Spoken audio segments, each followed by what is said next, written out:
नमस्कार, स्वागत है आपका हमारे चैनल पर। मैं हूं आपके साथ शिप्रा सैनी। जम्मू कश्मीर में राष्ट्रीय जांच एजेंसी एनआईए का एक्शन लगातार जारी है। आतंकी फंडिंग मामले में अब एनआईए ने जम्मू कश्मीर के अलग अलग इलाकों में छापेमारी की है।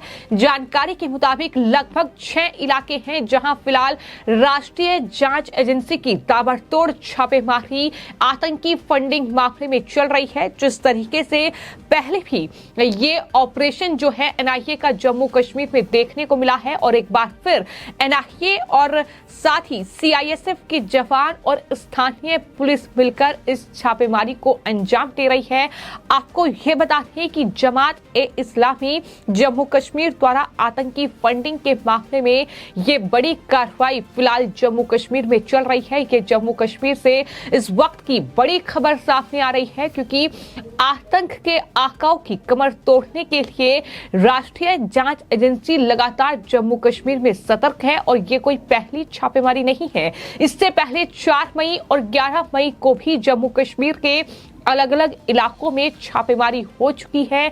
कई ऐसी जगह है जहां जमात-ए-इस्लामी जो कि एक आतंकी संगठन है, जिस पर कार्रवाई गृह मंत्रालय कर चुका है, उसके जो लोग अलग अलग इलाकों में जम्मू कश्मीर के रह रहे हैं उनके घरों पर भी एक्शन जो है वो लगातार हो रहा है। और साथ ही आपको ये भी बताते हैं कि जम्मू कश्मीर के राजौरी में हाल ही में एक आतंकी हमला हुआ था और उस हमले में 5 जवान शहीद हुए थे। उसके बाद अब एलओसी पर एक संदिग्ध पाकिस्तानी को भी गिरफ्तार किया गया है। ये भी बड़ी खबर जम्मू कश्मीर से सामने आ रही है। आतंकी हमले के बाद राजौरी एलओसी पर घुसपैठिए को गिरफ्तार किया गया है।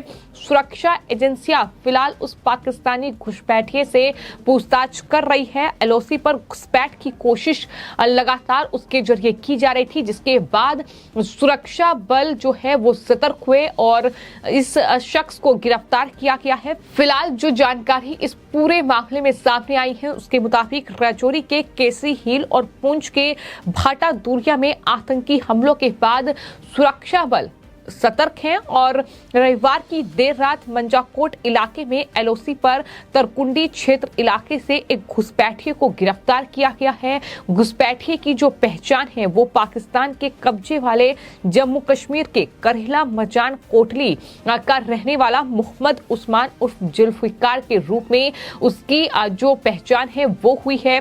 तो इस तरीके से मोहम्मद उस्मान को गिरफ्तार किया गया है।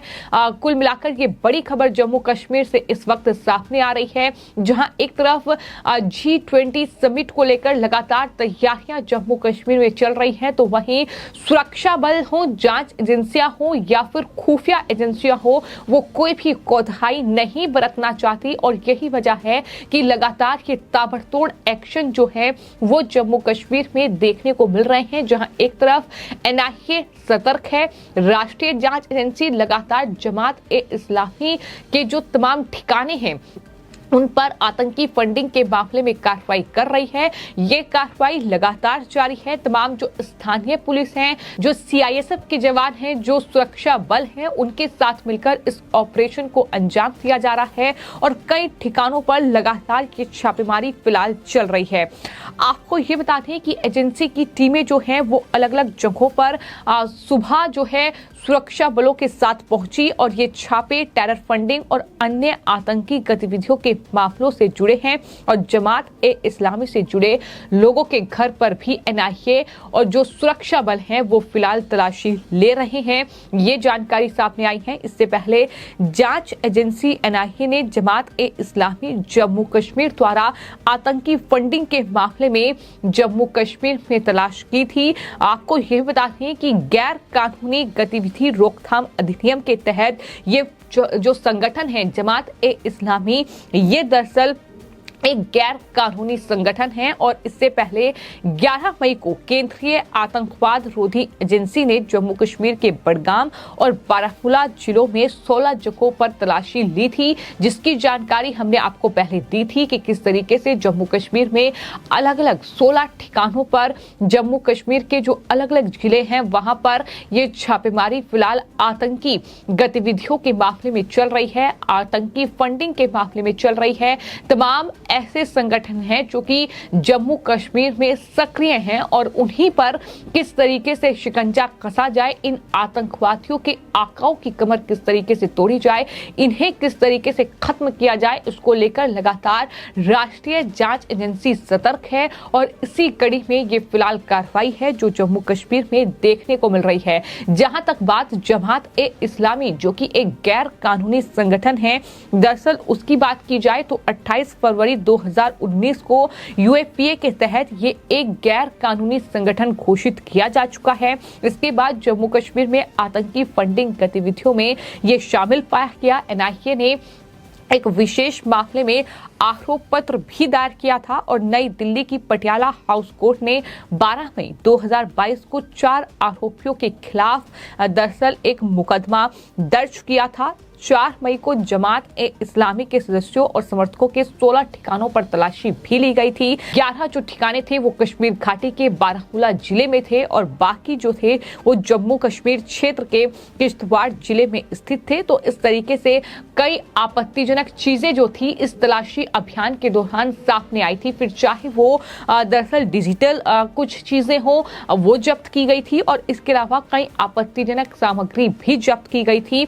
मामले में और जो सुराग मिल सकते हैं क्या, इसके लिए लगातार सुरक्षा एजेंसी जांच कर रही है। तो फिलहाल जम्मू कश्मीर में लगातार एनआईए का जबरदस्त एक्शन जारी है। कई प्रतिबंधित आतंकी संगठन ऐसे हैं जिनके जो कहीं ना कहीं ये पूरा गिरोह जिस तरीके से काम करता है उसके सदस्य जम्मू कश्मीर में सक्रिय हैं। फिर चाहे वो हिजबुल मुजाहिदीन हो, फिर चाहे वो लश्कर तैयबा हो या फिर दूसरे जो आतंकवादी प्रतिबंधित आतंकवादी संगठन हैं, वो लगातार कहीं ना कहीं उनके माध्यम से ये जो फंडिंग है ये जम्मू कश्मीर तक भेजी जा रही है। तो उन तमाम लोगों के ठिकानों पर फिलहाल जम्मू कश्मीर में एनआईए की ये ताबड़तोड़ छापेमारी चल रही है। तो जम्मू कश्मीर में जाहिर तौर पर आर्टिकल 370 के खत्म होने के बाद लगातार ये एक्शन जो है वो देखने को मिल रहा है, जहां जांच एजेंसियां न सिर्फ सतर्क हैं बल्कि वक्त रहते वहां कार्रवाई भी हो रही है। चूंकि न सिर्फ एलओसी से एक पाकिस्तानी घुसपैठिए को आज गिरफ्तार किया गया है बल्कि इससे पहले भी 2 और घुसपैठिए जो थे उन्हें सुरक्षा बलों ने उन पर शिकंजा कसा था, उनकी गिरफ्तारी हुई थी। कुल मिलाकर G20 समिट भी है और इस समिट को देखते हुए भी वहां एजेंसियां जो हैं वो सतर्क हैं, सुरक्षा बल जो हैं वो सतर्क हैं। लेकिन अगर वहां कोई इन्हें बढ़ावा दे रहा है तो वो है जम्मू कश्मीर की जो क्षेत्रीय राजनीतिक पार्टियां हैं। फिर चाहे बात नेशनल कॉन्फ्रेंस की जाए, फिर चाहे बात जो पीडीपी है उसकी की जाए। चूंकि महबूब मुफ्ती से लेकर फारूक अब्दुल्ला, उमर अब्दुल्ला और तमाम जो अलगाववादी नेता है वो कहीं ना कहीं इन तमाम प्रतिबंधित आतंकी संगठनों का हौसला अफजाई करते हैं जब वो इनका समर्थन करते हैं या जब इनके जो कहीं ना कहीं लोग हैं, इनके जो संगठन के सदस्य हैं, जब उन पर कार्रवाई होती है तो उनके पेट में दर्द होता है, उन्हें तकलीफ होती है। और इस तरीके से खुलकर नहीं लेकिन कहीं ना कहीं इनडायरेक्ट तरीके से इनका समर्थन जो है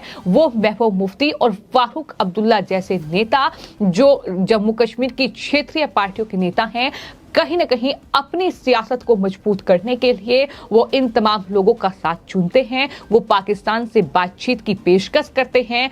वो जानते हैं कि आतंकवाद की जो फंडिंग है कहीं ना कहीं वो दरअसल इन प्रतिबंधित आतंकी संगठन, फिर चाहे वो हिजबुल मुजाहिदीन हो, फिर चाहे वो लश्कर तैयबा हो या फिर गैर कानूनी जो संगठन है जमात-ए-इस्लामी, और ना जाने इतने कितने संगठन हैं जो जम्मू कश्मीर में इस तरीके से काम कर रहे हैं। लेकिन जम्मू कश्मीर प्रशासन ने उन तमाम संगठनों की पहचान कर अब उनके सदस्य और उन पर कहीं ना कहीं कार्रवाई का पूरा मन बना लिया है, जिसके बाद जम्मू कश्मीर में न सिर्फ बुलडोजर एक्शन देखने को मिला बल्कि राष्ट्रीय जांच एजेंसियों की कार्रवाई लगातार जम्मू कश्मीर में चल रही है, जहां जमात-ए-इस्लामी उससे जुड़े जो सदस्य हैं उनके ठिकानों पर ये जबरदस्त कार्रवाई जांच एजेंसी और सुरक्षा बलों की देखने को मिल रही है।